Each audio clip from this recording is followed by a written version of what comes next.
তারুণ্যদীপ্ত লক্ষ লক্ষ মানুষের সরব উপস্থিতিতে এবং তরুণদের প্রাণবন্ত অংশগ্রহণের কর্মসূচিগুলো অত্যন্ত সফলভাবে সম্পন্ন হয়েছে। তরুণদের রাজনৈতিক অধিকার ও অংশগ্রহণের অঙ্গীকার এবং গণতান্ত্রিক ভবিষ্যতের জন্য তাদের দৃঢ় সংকল্প এই 8টি অনুষ্ঠানের মাধ্যমে তা দৃঢ়ভাবে প্রতিফলিত হয়েছে। এই কর্মসূচিতে অংশগ্রহণ ও সমর্থনের জন্য আমরা দেশের সকল শ্রেণী পেশার মানুষ, বিশেষ করে তরুণ শিক্ষার্থী, শিক্ষক, শ্রমিক, চাকরিজীবী, ডাক্তার, ইঞ্জিনিয়ার, উদ্যোক্তা, পেশাজীবী ও প্রান্তিক জনগোষ্ঠীর প্রতি গভীর কৃতজ্ঞতা প্রকাশ করছি। দলমত, শ্রেণী ও পেশার পার্থক্য ভুলে যে ঐক্য, সাহস ও সচেতনতা জনগণ দেখিয়েছে তা আমাদের এই উদ্যোগকে সাফল্যমণ্ডিত করেছে এবং ভোটাধিকার পুনরুদ্ধারের মাধ্যমে গণতন্ত্র ও ন্যায়ভিত্তিক রাষ্ট্র গঠনের সংগ্রামে নতুন অনুপ্রেরণা জুগিয়েছে। তবে ঢাকায় এবং অন্যান্য শহরে তারুণ্যের উত্তাল তরঙ্গে লক্ষ লক্ষ মানুষের উপস্থিতির ফলে নগরবাসীর যে সাময়িক দুর্ভোগ হয়েছে, বিশেষ করে যানজটের কারণে, তার জন্য আমরা আন্তরিকভাবে নগরবাসীর কাছে আন্তরিকভাবে দুঃখ প্রকাশ করছি।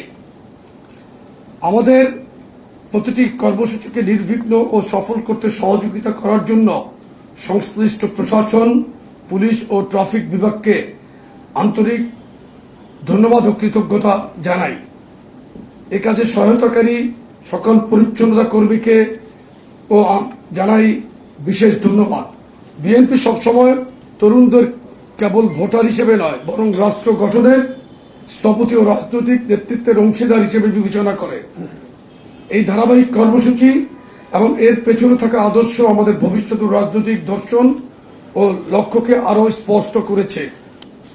প্রিয় সাংবাদিক ভাই ও বোনেরা, আপনাদের অনেকেই আমাদের সঙ্গে বিভাগীয় শহরগুলোয় গিয়ে পরিশ্রম করেছেন, তা আমরা গভীর সম্মানের সাথে স্মরণ করছি।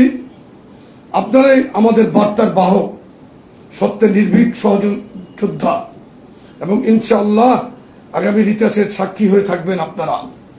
ওই শিবিরের যেই ছেলেটা ওখানে ওই ভদ্রমহিলাকে লাথি দিয়েছে, ওর নাম খুব সম্ভবত আকাশ চৌধুরী। আপনারা এটাই আপনাদের প্রতি অনুরোধ, শিবিরের এই দ্বিচারিতা এটাকে আপনারা আরেকটু ভালো মতো লিখবেন। এরা গত 15 বছর 7 মাস আওয়ামী লীগের রেজিমের সময় তারা হেলমেট লীগের সাথে ছিল, তারা আত্মগোপনে ছিল। আমি আরেকটু শক্তভাবে বলতে চাই, তাদের এই মুনাফিকি রাজনীতিকে বাংলাদেশের মানুষ প্রত্যাখ্যান করেছে। সেই জন্যই তাদের মুরব্বী সংগঠন বাংলাদেশে কোনো নির্বাচন চায় না, কিন্তু নির্বাচনকে দিতেই হবে। মানুষের অধিকারকে ফিরিয়ে আনার জন্য আমরা আন্দোলন করেছি। প্রয়োজন বোধ আপনারা দেখেছেন, কালকে আমাদের এখানে স্মরণকালের সবচাইতে বড় তারুণ্যের সমাবেশ ছিল। এটা মানুষের জাগরণ। আমরা এই মানুষকে নিয়ে এই বাংলাদেশের রাজনীতিতে আবারও মানুষের ভোটের অধিকারকে ফিরিয়ে আনার আন্দোলন করবো ইনশাল্লাহ। এই যে দখলদারিত্বের যে প্রচেষ্টা, অবৈধ দখলদারিত্ব ছাত্র শিবিরের,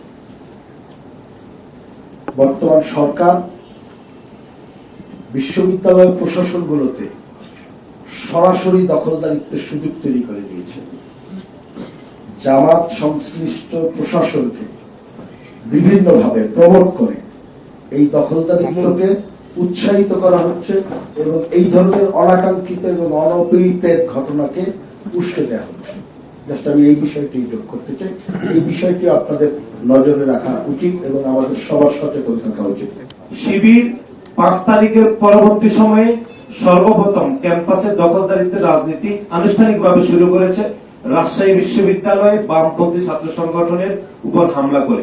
এবং আপনি আরেকটি ঘটনা আমরা সাথে যোগ করতে চাই, সেটি হচ্ছে গতকাল ঢাকা বিশ্ববিদ্যালয়ের ছাত্রী সংস্থার কয়েকজন নারী নেত্রী তারা ঢাকা বিশ্ববিদ্যালয়ের মাননীয় ভাইস চ্যান্সেলরের সাথে দেখা করেছেন। আমরা এর আগে দেখেছি যে গণঅভ্যুত্থান পরবর্তী সময়ে ঢাকা বিশ্ববিদ্যালয়ের মাননীয় উপাচার্য শিবিরকে এক ধরনের প্যাট্রোনাইজ করে তিনি ঢাকা বিশ্ববিদ্যালয়ে রাজনীতি করার তিনি অনুমোদন দিয়েছেন। এবং ঢাকা বিশ্ববিদ্যালয়ে ছাত্রী সংস্থার যে নারী কর্মীদেরকে কেউ না চিনলেও ঢাকা বিশ্ববিদ্যালয়ের মাননীয় উপাচার্য ঠিকই তাদেরকে চিনেন। এটি আমাদের কাছে খুবই আশ্চর্যজনক মনে হয়েছে। এবং ক্যাম্পাসে শিবিরকে স্টাবলিশ করার জন্য ঢাকা বিশ্ববিদ্যালয়ের মাননীয় উপাচার্য অপরিসীম ভূমিকা রাখছেন বলে আমাদের সেটি মনে হচ্ছে।